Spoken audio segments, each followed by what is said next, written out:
நீங்க உங்க மனைவியை நீங்க சந்தேகப்படுறோம். அது மாதிரி நடந்துக்கிறாங்க இந்த 3 வருஷமா. சரியான சந்தேக பேர் வழி. ஏன் என்னாச்சு? பையனுக்கு நான் தான் ஃபோன் பண்ணி அக்காட்ட பேசணும் ஒரு தடவை கொடுத்தேன். யார்கிட்ட பேசுறேன்னு கேட்டாப்புல அக்காட்ட எங்கள் வீட்டில் பேசிட்டு இருக்கேன் அப்படின்னா சரி நான் பேசுறேன்னு சொல்லி பேசினாப்புல.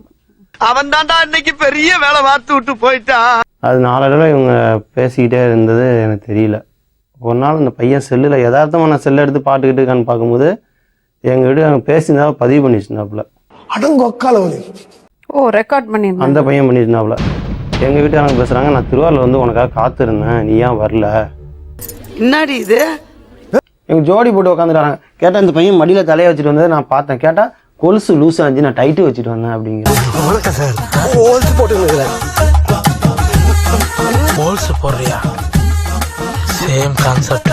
நான் உங்களை அக்கா நினைச்சேன். சரி பொண்ணு தரேன்னு சொன்னாங்க, நான் அதனால தான் சரி அது செஞ்சேன். மற்றபடிலாம் இல்லை. இவரு பொண்ணு தரேன்னு சொன்னீங்களா? பொண்ணு இவங்க பேசிட்டு பேசுவான், அக்கா பொண்ணு தரீங்களாக்கானா உனக்கு இல்லாத பொண்ணா பாரு நீ கட்டிக்கன்னு இவர் சொல்லுவாரு. பட் அந்த டீலிங் எனக்கு ரொம்ப பிடிச்சிருந்துச்சு, ஒத்துக்கிட்டேன்.